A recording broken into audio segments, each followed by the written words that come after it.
Cing cing. Assalamualaikum galo-galo. Apa kabar udah lowong? Aman? Ketemu lagi gitu di channel Palquest Official. Semoga channel ini selalu memberikan informasi yang bermanfaat. Oke, tidak usah nunggu lama, simak sampai habis biar kita tidak salah paham. Ini dia cerita kita hari ini.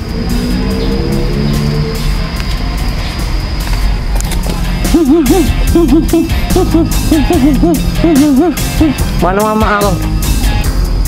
Mana mama kamu? Mana mama kamu? Mana mama kamu?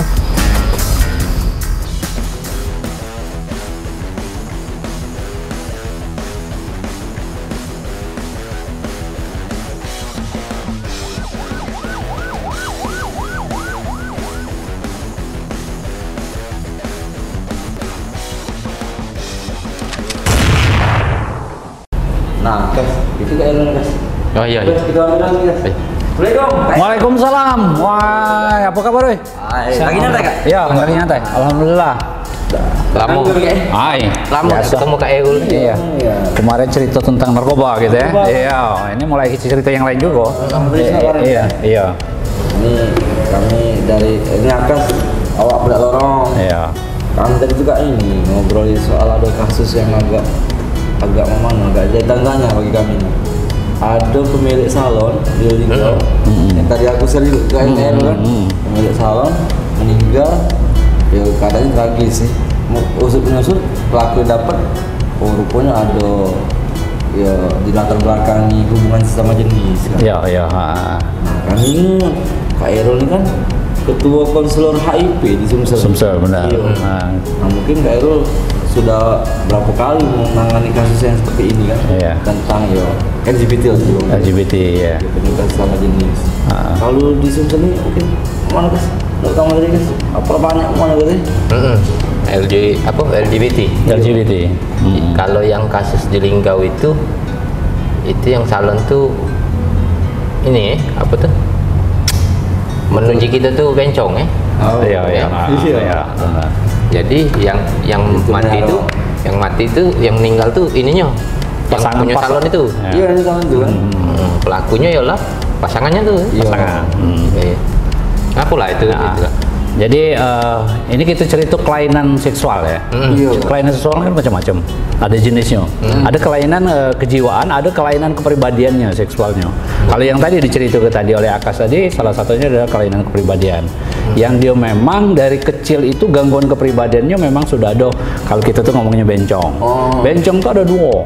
Ada yang bencong memang dia ngerasa dia ini aku nih betinian. Oleh sebab itu dia akan merubah secara fisik bentuk badannya.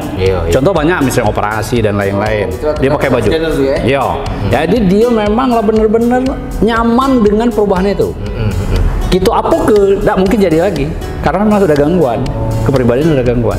Tapi ada juga yang dia senangnya berhubungan seks tuh sama-sama jenis, tapi perilaku dan penampakan sehari-harinya dia biasa. Tidak berubah. Nah ini yang kadang kalah, yang masyarakat yang tidak tahu, yang tidak ketahuan. Nah ini banyak sekali didapatkan, terutama yang tadi di salon tadi. Yang di salon tadi memang kalau dia kan ada pasangan, pasti ada pasangan mereka yang bencong-bencong itu. Kalau kita tuh taruhlah pacarnya, nah ada pacarnya, nah dia cemburunya lebih tinggi memang. Nah karena di gangguan kepribadian memang cenderung gangguan alam sadarnya itu pendek. Oleh sebab itu dia cepat untuk ngambil kesimpulan bunuh diri, bunuh wong dan lain-lain. Memang pendek kepribadiannya, memang pendek. Karena ada zat yang namanya ada di dopamin, di hormon dan lain-lain itu memang dia ada gangguan dari sistem itu. Yang sudah dari anatomi fisiologi dia. Si ini gangguan ini. Nah, tapi kan pasti ada permasalahan yang dihadapi mereka sebelumnya. Nah, ada apa dia cemburu itu? Nah, ada kecemburuan itulah yang kadang kala kalau menurut kita yang normalnya kecilnya gitu kan, tapi menurut dia tidak, dia harga diri, apalagi pacarnya lah dembek dia kan, nah termasuk laki dia katanya, gitu kan. Nah ini terjadi memang banyak di Indonesia, bukan hanya di kita baik, sebenarnya bukan hanya di Linggau atau di Palembang, di dunia juga. Karena gangguan itu kan, ya zamannya mungkin Pak Iqbal karena Ustaz lah tahu, lado, ya. Tapi tadi kata kamu kok makin banyak gitu. Nah makin banyak ini kita teliti lagi. Apa karena media ini lah makin banyak, mudah sekali tersebar, atau memang fenomenanya makin banyak. Jadi pandemi gitu ya? Iya. Tapi memang kalau gue lihat selama ini memang perubahan perilaku itu memang kecingoan dia cap lebih banyak, makin modern itu makin banyak. Iya. Nah karena apa? Karena mereka bertemu itu lebih mudah. Kalau zaman dulu kan sulit, kali ini kan lebih mudah. Ada kelompoknya LGBT kalau di Palembang itu mudah. Media sosial lah gampang. Iya. Ayo Cok kita kumpul di sana. Ayo Cok kita main sana. Iya, iya. Cok kita olahraga sini, nge-gym apa gitu. Kata kakak itu tadi gangguan. Iya. Nah mungkin secara dari kakak dari segi medis, dari segi konseling itu mungkin ada pendekatan-pendekatan khusus kan? Biar gangguan itu mungkin ya katakan diminimalisir atau terobati bisa nggak gitu? Kalau dia sudah yang kata aku tadi dia memang sudah arti kata aku nih betinonian gitu. Dalam berubah. Merasa betinonian. Iya, itu agak sulit merubahnya. Misalnya emaknya marah dan lainnya balik, dia nyenang ke emaknya baik, cak lanangnya itu. Malam kaget ganti baju dia di dalam kamar, mulai pakai lipstick. Lemak dia, agak lalu keluar, dia lemak. Jadi kita apokup baik karena dia memang sudah gangguan, hormonnya sudah berubah di situ. Kepribadian sudah berubah, susah. Nah, yang kata aku tadi, dia hanya hubungan seksnya baik, pengen sama-sama lanang. Tapi perilaku yang lainnya, penampakan dan lain-lainnya, dia tidak berubah. Tapi dia ngakui bahwa dia tuh ada kelainan. Gitu. Nah, itu lemah nganukannya masih, karena dia ngerasa aku ada kelainan. Kalau yang tadi itu ngerasa aku ini betinonian. Gitu. Itu yang susah, itu yang kita jingok sekarang yang paling banyak di tempat-tempat apa namanya pinggir jalan di mana kan dulu kan. Kalau sekarang kan agak berkurang kan, banyak di salon-salon yang terjadi. Oh ini enggak, kalau katakan konselor HIV kayaknya. Nah, kelainan-kelainan ini tentunya menjadi akses untuk penyebaran HIV itu deh. Iya. Kalau sebetulnya macam mana penyebaran HIV di kalangan wong cek itu kan? Iya. Jadi kalau penyebaran HIV untuk di kalangan LGBT ya, memang udah jelas bahwa disitulah letak muaronya, risiko tingginya. Nah tapi sekarang kan karena makin maju dan makin tenaga kesehatan makin banyak, sudah tuh mulai masuk ke daerah-daerah atau masuk ke individu-individu, kelompok komunitas mereka itu dijangkau oleh mereka untuk memberikan pengetahuan supaya mangko dia tidak ketularan. Atau kalau dia sudah ketularan, cak mana mangko tidak nular ke wong. Nah, misal contoh, kau nak hubungan tidak apa-apa, tapi harus pakai kondom. Misal contoh, misalnya lagi apa? Misalnya kau nak berhubungan tidak apa-apa, tapi harus ada waktunya kau hubungan seks. Contoh misalnya, kau lah positif HIV, LGBT lah positif, tapi dia nak main sama bininya. Nah dia harus tahu bahwa kapan CD4-nya itu lagi rendah. Ada CD4 namanya, CD4 sel darah putihnya itu lagi rendah. Dia berhubungan dengan bininya, pacak dibuka kondom itu, dan bininya pacak dibuahi.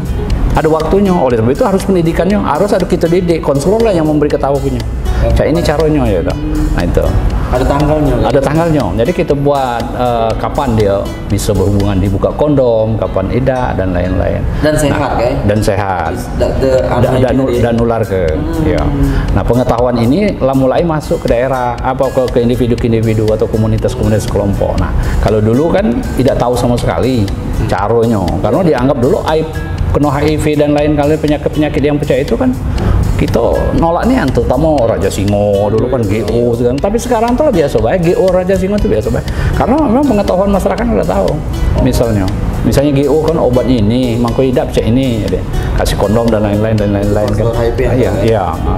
Nah di Indonesia pernah diwacanakan masuklah dalam undang-undang tentang pelecehan seksual apa waktu itu. Nah diwacanakan, tapi ditentang oleh banyak sekali LSM, termasuk termasuk tenaga kesehatan.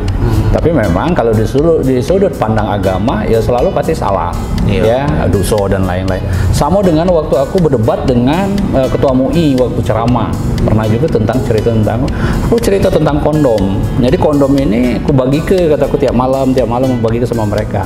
Nah dia ngomong jangan, berarti nyuruh uang berhubungan seks kamu. Padahal kita tuh bukan pandangan tentang berhubungan seksnya, tetapi kita cak mana mah tidak nular ke dengan uang gitu. Nah pandangannya beda. Oleh sebab itu kalau agama memang sekelak dia, tidak baca kita rubah lagi karena cak itu dusunian memang dalam Al-Quran jelas. Tapi kita sebagai manusia yang tahu tentang kesehatan, tahu tentang kehidupan dan lingkungan, kita harus berpikir gitu. Jangan iya orangnya. Ya. Di situ lah letaknya kadang-kala bertentangan itu. Iya, itu kan salah satu upaya kita supaya jangan menular gitu. Jangan menular ke. Iya. Bukannya kita nganjo ke. Nah, berbuatlah kamu kunjuk kondom. Iya, itu. Iya.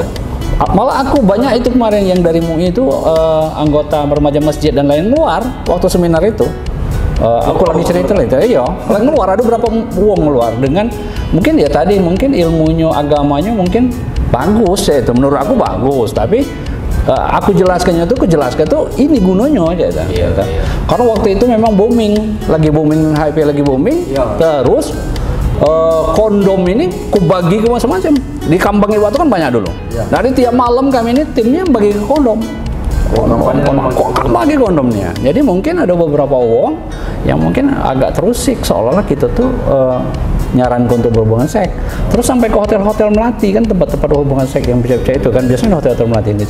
Kami bagi ke tuan-tuan hotel-hotel melati itu, tolong nanti kalau ada betino sama lanang pecahnya nak ngamar, kan kecingoan dia, kasihkan ini tolong aja itu. Nah itu juga sampai MUI Kota Palembang juga marah dengan kami, ngapa hotel di itu aja itu. Padahal kami kerjasama dengan PHRI juga waktu itu kan tentang itu. Tapi tujuan arti yang menyuburkan kemaksiatan bukan? Iya. Mencegah penyebaran penyakit tadi. Nah itulah kadang-kala yang perlu kita sama-sama duduk sama aja. Kalau lah tahu, yakin lama-lama tahu dia. Oh ini tujuannya. Apalagi waktu itu ketua MUI ku ajak ke tempat-tempat yang sudah positif. Nah ini anaknya yang positif kataku.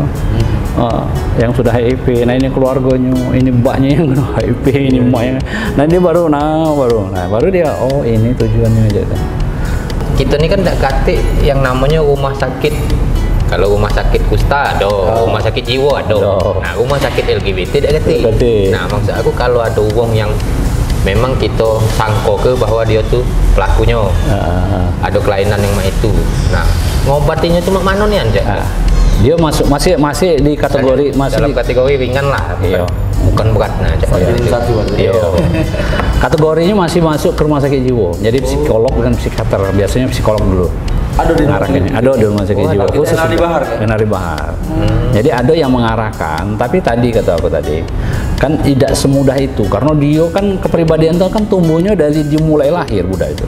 Setelah dia 18 tahun berarti kan ngilang ke 18 tahun ke bawah itu kan agak sulit. Nah kita kembalikan lagi itu kan lama, jadi tidak berulang-ulang. Nah ini kadang-kala yang membosankan si individu untuk merubahnya perilakunya karena lambat dia berubah ya kan. Jadi yang susah ngilangnya. Iya, yang kepribadian ini agak susah. Kepribadian sama dengan psikopat. Kalau gangguan psikopat, kepribadian psikopat itu misalnya dia lah diobati psikolog, psikiater, dia ngerti bahwa itu dosa, ini tidak boleh dan lain-lain, tapi ngulang lagi. Ngapa dia ngulang lagi? Kesenangan dia yang diulang itu. Ada kepuasan. Iya, pernah juga gue cerita misalnya yang ada yang nggak maling celana dalam misalnya, ini agak porno dikit kan. Kalau aku di asrama dulu seringnya uang maling celana dalam gitu. Iya memang ada penyakitnya memang sering ngambil itu. Oke, kalau ini kan kata-kata tadi ini memang dari dia lahir. Mungkin ketika kita keluarga untuk mengenali anaknya yang punya kelainan ini biar tidak di masa tuanya parah, bisa tidak dicegah kelainan sejak dini kelainan dini bisa ya. Tapi tadi manusia itu kan ada gen namanya genetik.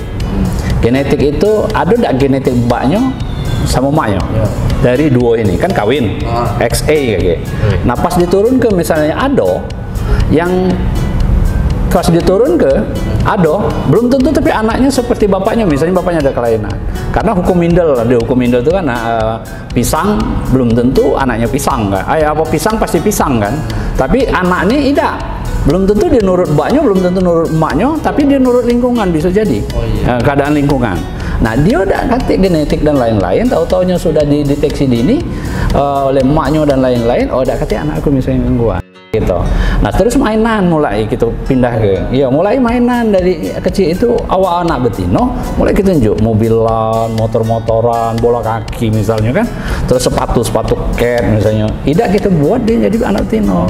Nah itu mulai dia tumbuh di situ. Tempat dia berkawan juga harus kita lihat. senang dah anak kita bermain. Misal kalau di betina kan main masa-masaan. Nah ini ngapa anak aku mulai main bola kaki, nah mulai kita geser permainannya. Mangko dia tidak terus ke sana. Jangan malah dinjuk kan. Kalau dia jadi lagi dia.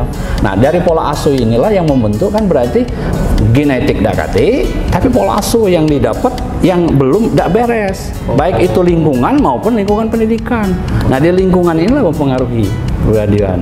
Mungkin ini juga kak ya, kebiasaan kalau dia tidur kak ya. Iya. Mungkin yang kalau kata orang tua tuh menomor sekian pisahlah tidurnya. Ini apa tuh? Jangan campur dengan mak. Bapaknya. Mungkin dari situ juga bisa kan? Bisa. Pola asuh tadi. Pola asuh. Dia terbiasa dengan adiknya betino, bisa jadi laju dia melok. Iya. Ini kan? Iya. Jadi ada penelitian, banyak sekali penelitian. Jadi anak-anak psikopat itu atau sering senang mukul, ini agak porno sebenarnya. Dari kecilnya itulah wong luar negeri itu anaknya kecil itulah dipisah, dimandi kesuruh dewek dan lain-lain. Nah kita tidak wong kita nih kadang-kala anaknya lah mulai besar lah 3 tahun ke atas atau 4 tahun ke atas masih tidur sama mbaknya. Maaf ini kadang-kala berhubungan anaknya mbaknya sama maknya berhubungan, anaknya itu masih di samping dia. Ya perasaan kita lah tidur atau anaknya tuh perasaan kita udah ngerti. Dia ngerti, tapi yang dia ngerti gini itu mungkin dianggapnya bahwa ngapo mbak aku nih ngebukin mak aku atau naik mak aku, dianggapnya nyakiti. Akhirnya apa timbul dia? Oh mbak aku nih benci. Akhirnya dia benci dengan mbaknya. Akhirnya timbullah dia agak psikopat, antisosial dan lain-lain. Karena apa? Karena dari kepribadian dia tadi tidak kita tunjuk tahu.